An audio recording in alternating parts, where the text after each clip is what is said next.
Have you ever been treated as less than just because of the way you were dressed? Have you ever felt that piercing stare, the unspoken judgment, that discomfort crawling over your skin, telling you that you don't belong there? Well, Clara felt all of that, and not just anywhere. She felt it in the store she helped build, the place that carried her dreams, her sweat, her story. That day, Clara looked different. She wore simple clothes, her hair was tied back messily, and she carried a grocery bag. No heels, no makeup, nothing that, for some, would symbolize importance. And maybe that's why nobody recognized her. No sales associate approached her, no smile, no offer to help. Quite the opposite. Whispers, side eyes, and then the cold bucket of water. The discounted items are at the back, ma'am. Just browsing, right? She didn't reply. She just nodded and walked. But it wasn't just any walk. Clara was taking mental notes. With her eyes, with her heart, and with the memory of someone who had once felt invisible, and swore never to let that happen to others. What those employees didn't know was that Clara was one of the brand's co-founders. She wasn't there as a customer, but as an observer. Days earlier, she had decided to visit every branch anonymously to see where the company's values had gotten lost. And in that store, she found the most painful answer. They had lost their essence, traded empathy for vanity, traded people for appearances. This is one of those stories that stings because it shows how deeply we're still prisoners of shallow judgments. And the cruelest part? It happens all the time. In businesses, on the streets, in bank lines, good people being ignored, brilliant people being rejected because they don't look rich enough, don't look like customers, don't fit the environment. It's a silent prejudice, but deafening for those who feel it. But Clara didn't scream. She didn't climb on a counter to shout, "Do you know who I am?" She's not that type. People with true power don't need a stage to teach a lesson. She left in the same silence she entered with, but inside, a revolution had already begun. In the following days, Clara called a meeting with the company's board. She requested customer service reports, reviewed recent training materials, and asked for feedback, not just from VIP clients, but from the nameless, the everyday people. Then, she designed a plan that would change the company's entire structure. First, she launched a new customer service program called Humanity First, a project based on active listening, real empathy, and inclusion. It wasn't enough to smile at someone carrying an expensive bag. You had to understand why someone chose to walk into that store, even if just to look, even if just to dream. Next, she arranged an immersive experience for the sales team at a women's shelter. Yes, that's right. Because as Clara often said, those who learn to see value where the world sees misery never judge by appearance again. The change was shocking.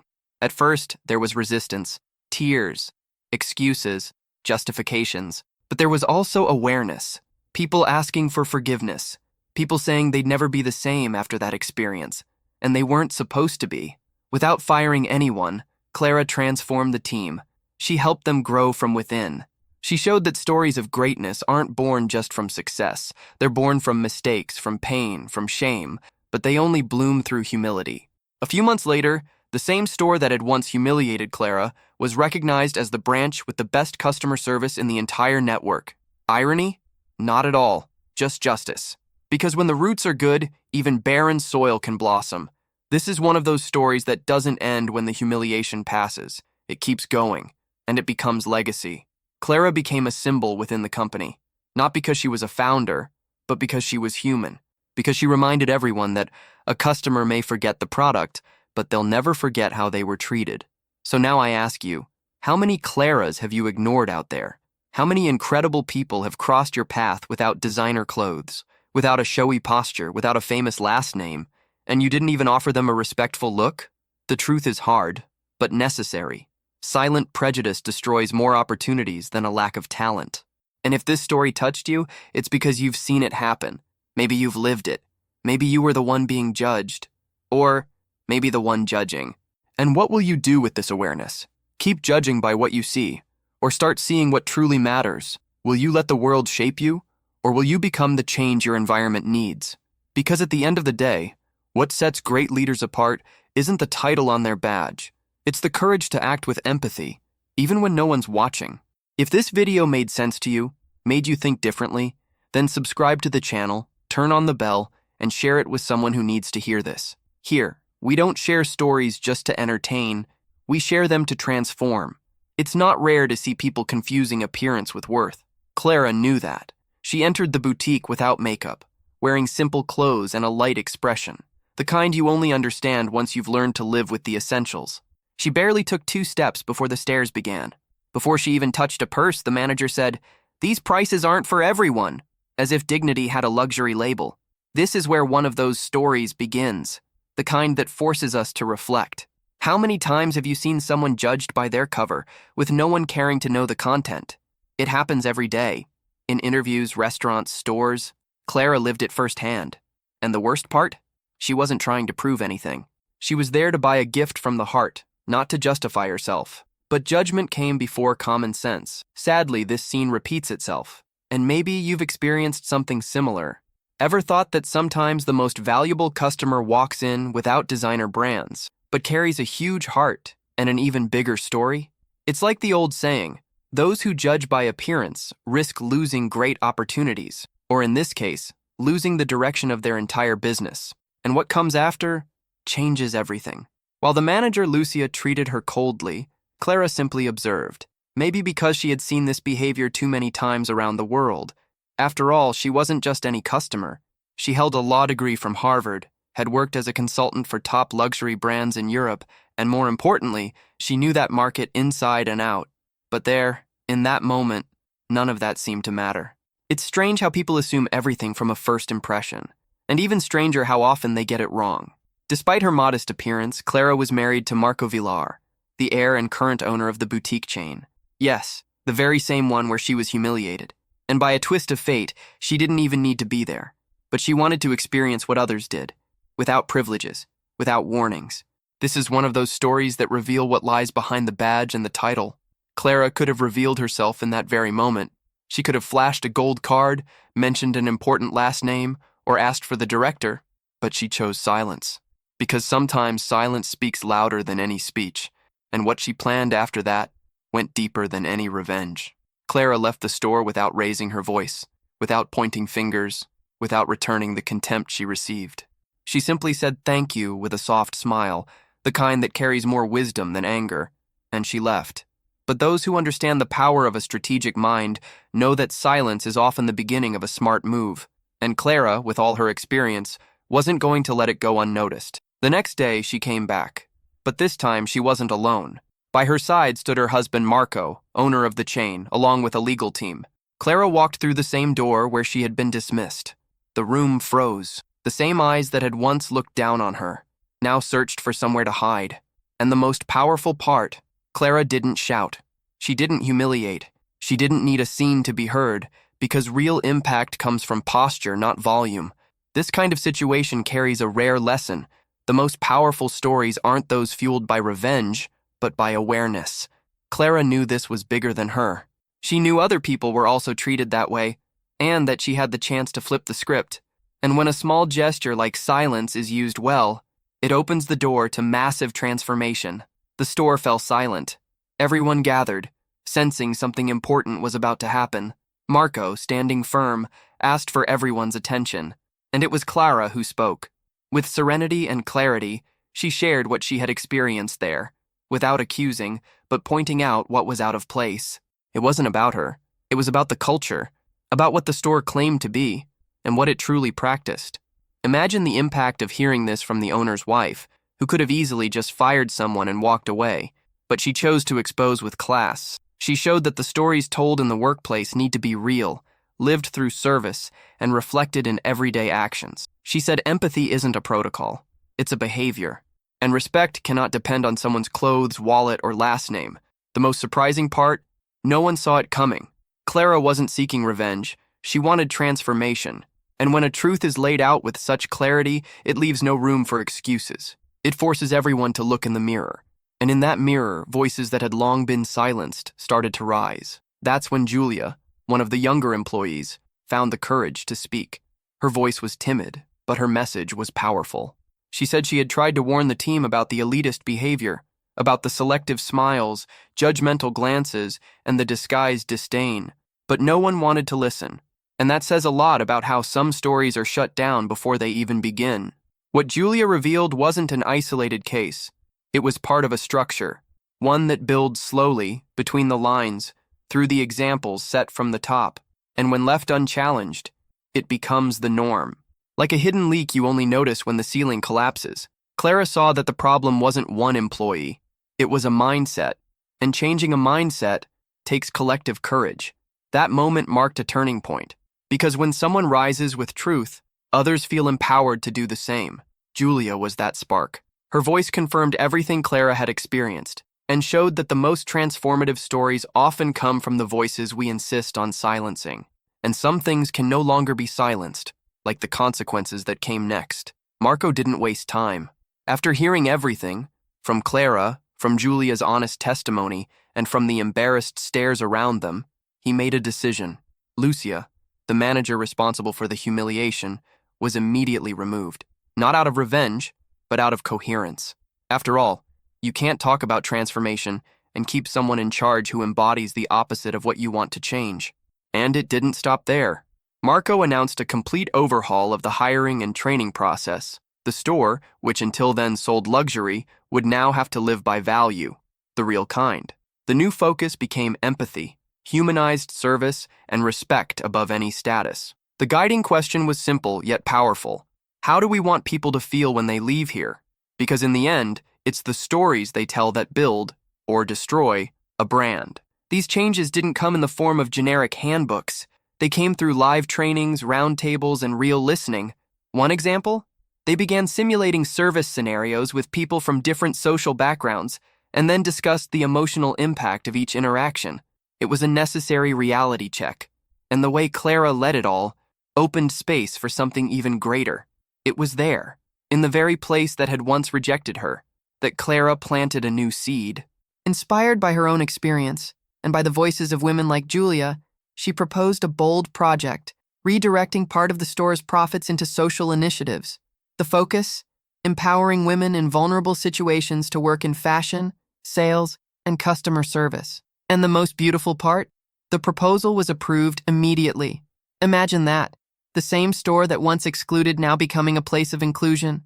Clara insisted that the projects include mentoring, psychological support, and partnerships with shelters and vocational training centers. One of the first classes was formed by single mothers and women rescued from abusive relationships.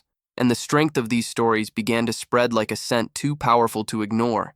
The store didn't just change its posture, it changed its purpose. It was no longer about selling expensive handbags, but carrying real values. The window displays began showing more than products. They showed faces, journeys, and new beginnings. And little by little, that new mission began to touch even those who once resisted change. Because when the heart of a business changes, the world around it starts to change too. Time passed. The store flourished, the social project grew, and Clara moved forward with lightness. But life has its poetic ironies. At a foundation event months later, an unexpected guest drew attention. It was Lucia. Yes, the same manager who had judged, expelled, and disrespected her.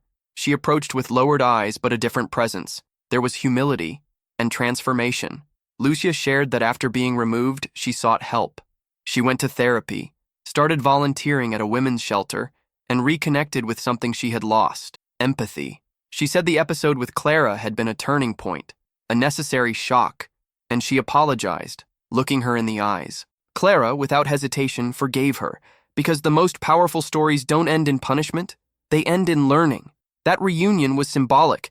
It showed that change is possible, that even those who have made serious mistakes, if they're brave enough to face their own demons, can start over. Lucia's presence at that event didn't erase what she had done, but it showed she was willing to write a new chapter.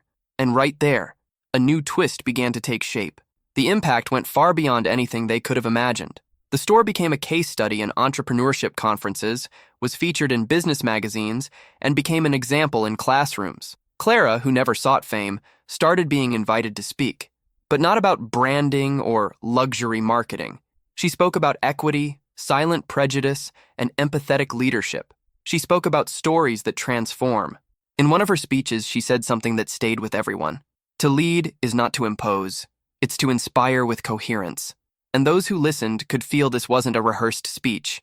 It was lived truth. She spoke of what she learned through pain, through silence, through judgment, and through the courage to do things differently. And she encouraged business leaders to look beyond numbers, to listen more, to feel more. The transformations sparked by that episode began to multiply. Other stores in the chain started adopting inclusive practices. Franchisees launched support programs for working mothers. Partners came together to support NGOs. All of this because one woman, judged by her appearance, chose to act with purpose. And just when we think the story has reached its climax, it surprises us with one final lesson. Now be honest with yourself. How many Claras have you let go unnoticed? How many incredible people have you crossed paths with, humble in demeanor, simple in appearance, and ignored? Not because you meant to hurt them, but because automatic judgment spoke louder. It happens all the time. And the worst part? It happens in silence. We judge without thinking, exclude without realizing, and close doors to people who could have changed everything around us.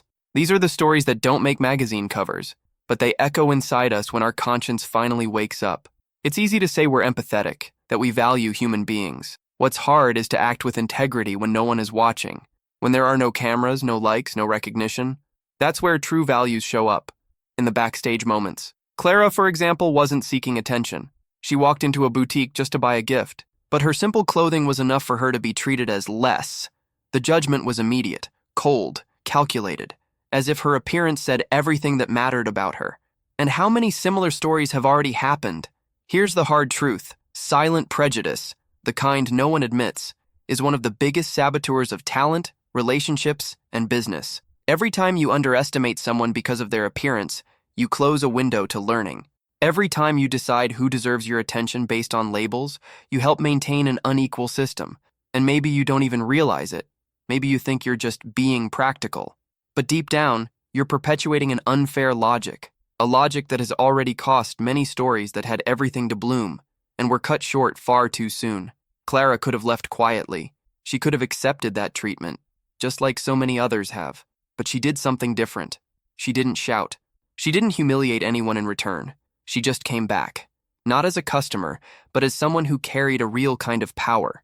The power of awareness, of transformation, of choice. Because some people don't need to raise their voice to be heard. They just act with dignity. And this story didn't go viral because of scandal, but because of the lesson. The subtle strength of a woman who responded to contempt with grace. And that brings us to a question. Uncomfortable, but necessary. Who have you been in the stories of those who cross your path? The welcoming one or the judgmental one? The one who listens or the one who labels? Because every day, you write part of someone's story with a gesture, a word, a glance. And most of these moments don't come back. There's no replay, no editing later. They leave marks, good or bad, and together, they build who you truly are. The greatest transformation happens when we realize we don't need a tragedy to change. Just one choice is enough. The choice to see beyond the surface, the choice to listen before concluding, the choice to treat every human being the way they deserve, with respect. This isn't motivational talk. It's emotional survival. It's conscious leadership. It's humanity in action. And you know what? The companies, the leaders, the projects that understand this are the ones that truly grow, inside and out, because they put human value at the center. And that's what sustains the greatest stories. Maybe you're reading this and thinking of someone, of a time when you were underestimated, or of a moment when, without meaning to, you misjudged someone. Whichever side of the coin you're on, your awareness has arrived, and with it, the chance to do things differently. And doing things differently here isn't about grand speeches. It's about small, consistent actions. It's about greeting someone without glancing at their shoes. It's about truly listening. It's about teaching your team, or your kids, that no one is worth more because they wear designer clothes or drive an expensive car. Because at the end of the day, titles fade. Looks age. What remains is how you treated others, what you built, what you inspired, and that's where the real stories are born. The ones that don't die when the video ends or the text is over, but that keep echoing, transforming, planting seeds. And that's what we do here on this channel. We tell real stories, with soul, with purpose, with courage, not to bring tears, but to awaken consciousness, to give voice to those who never had one, to reach those who need to change. So if this story stirred something in you, don't let that feeling fade. Comment below what touched you the most. Send this video to someone who needs to rethink their actions. Share it in the family group, at work, with that coworker who's always judging. Because transformation grows when it's shared. And maybe, by spreading this message, you're saving the next Clara from being erased by someone's rush or arrogance. And remember, here, we don't share stories just to entertain. We share to transform, to inspire new perspectives, new actions, new beginnings. And the next great transformation could start with you.